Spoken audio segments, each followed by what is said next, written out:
This is history made clear, where we rebuild the past from evidence, context, and consequence. Before dawn on July 10th, 1943, soldiers began coming ashore on Sicily. But the invasion had already started in the dark hours of July 9th, with airborne troops scattered by wind, aircraft, fear, and confusion over one of the most ambitious Allied operations of the Second World War. Operation Husky was not only a landing. It was a test of whether an alliance that had won in North Africa could cross the sea, seize an island, break into Europe, and turn battlefield success into political collapse. Sicily mattered because of where it sat. The island lay across the central Mediterranean between North Africa and the Italian mainland, close to sea lanes, airfields, ports, and the routes that linked Mussolini's Italy to the wider Axis war. From Sicily, Axis aircraft and ships could threaten Allied movement. From Sicily in Allied hands, bombers and ships could press toward Italy, the Balkans, and southern Europe. A map makes the point, but the people on ships felt it more directly. To move north, the Allies first had to master water, weather, air, and shore. The decision to invade Sicily came after victory in North Africa. Allied leaders argued over where to strike next. Some wanted to press toward France as soon as possible. Others believed the Mediterranean offered a way to keep pressure on Germany, knock Italy out of the war, and force the Axis to defend more coastline. At Casablanca in January 1943, the Allies settled on Sicily. The target promised strategic gain, but it also carried a warning. Amphibious war was unforgiving. A failed landing could drown men before they ever reached a battlefield.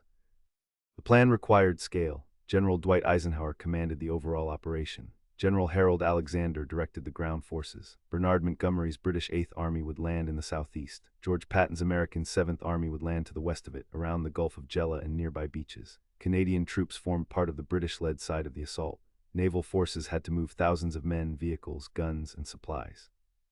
Air forces had to protect them, strike enemy positions, and carry paratroopers and glider troops into a night sky that proved far more dangerous than planning tables suggested. The Allies also tried to deceive the enemy. Operation Mincemeat, one of the war's famous intelligence deceptions, used false documents planted on a corpse to suggest that Greece and Sardinia might be the real targets. Deception did not make Sicily undefended. German and Italian commanders still had forces on the island, but uncertainty mattered. If the Axis could not be sure where the next blow would fall, it had to spread attention, arguments, and reserves across a dangerous sea. Then came the weather. On July 9th, strong winds and rough seas threatened the operation. Some commanders feared the landings would become impossible. The storm made the crossing miserable and scattered airborne formations. Yet it also helped surprise the defenders because an invasion in such conditions seemed less likely. For the men in landing craft and transport aircraft, this was not a clever abstraction.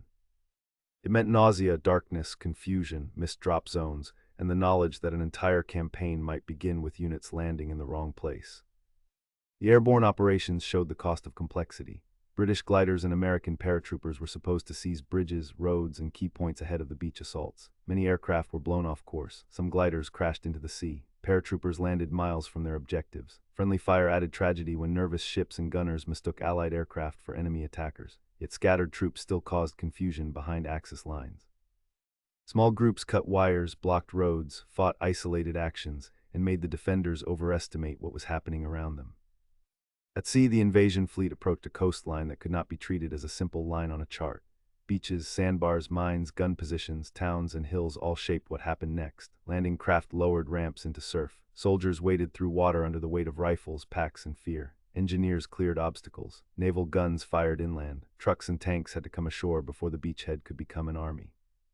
The first hours were about survival and organization. Getting off the beach, finding units, opening exits, and keeping supplies moving. The Italian defense of Sicily was uneven, but it was not imaginary.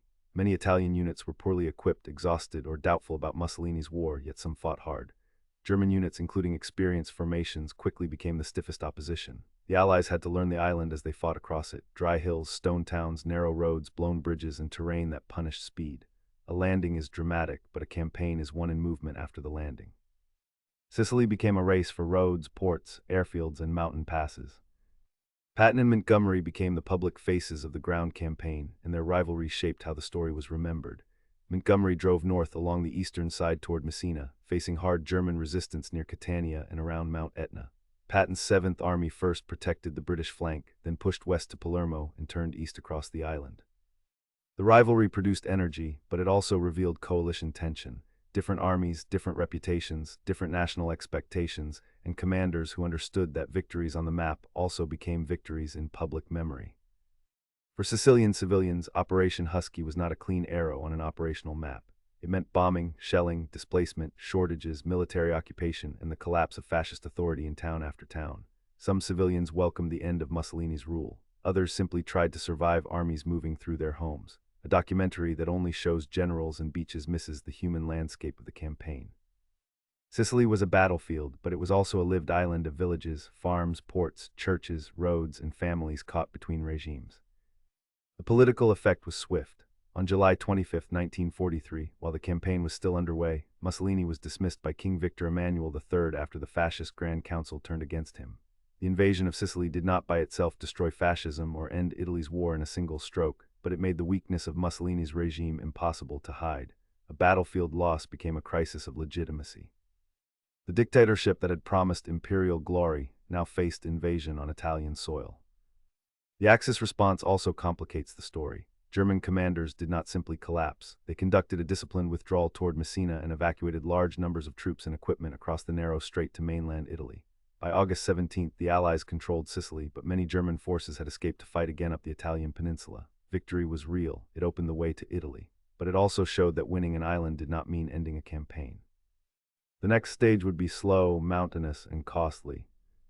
Operation Husky changed Allied amphibious warfare. It exposed problems in airborne coordination, naval air recognition, beach logistics, inter-Allied command, and communications.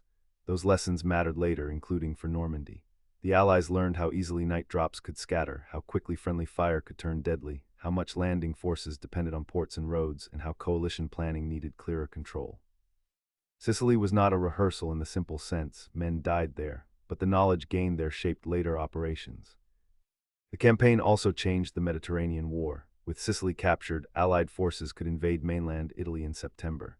Italy's government soon sought an armistice, though German forces moved quickly to occupy much of the country and continue the fight. The Italian campaign became long and brutal, tying down German divisions but also consuming Allied resources. Husky therefore sits at a hinge point, after North Africa, before mainland Italy, before Normandy, and inside the larger argument over how to defeat Germany while keeping an uneasy alliance moving.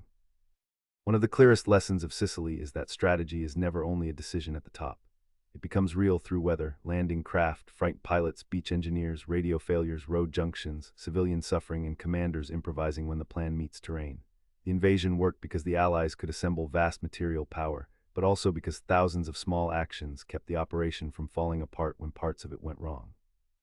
The story should also be told without easy triumphalism. The Allies were fighting fascist Italy and Nazi Germany, and the campaign helped crack Mussolini's regime. But liberation was not painless. Bombs and shells did not distinguish cleanly between military necessity and civilian fear. Sicilians experienced the campaign as both an end and an ordeal. The fall of fascist power did not immediately bring peace to Italy. It opened another violent chapter as Germany fought to hold the peninsula. By the time Allied troops reached Messina, the central Mediterranean had changed. Sicily was no longer an Axis shield, it was an Allied base. Mussolini was no longer secure. Italy was no longer simply Germany's partner in a distant war, it was becoming a battleground. Operation Husky began in darkness, wind, and confusion on July 9th. It ended with the Allies across the island and the war moving onto European soil in a new way. That is why Sicily deserves more than a line between North Africa and D-Day. It was the operation that proved the Allies could conduct a massive coalition landing, expose the fragility of a dictatorship, and learn painful lessons for the invasions still to come. It did not end the war. It did not spare Italy from suffering. But it turned the Mediterranean from a barrier into a road, and it showed that the road to Europe would be built not by one dramatic beachhead, but by logistics, coalition pressure, and consequences that reached far beyond the shore.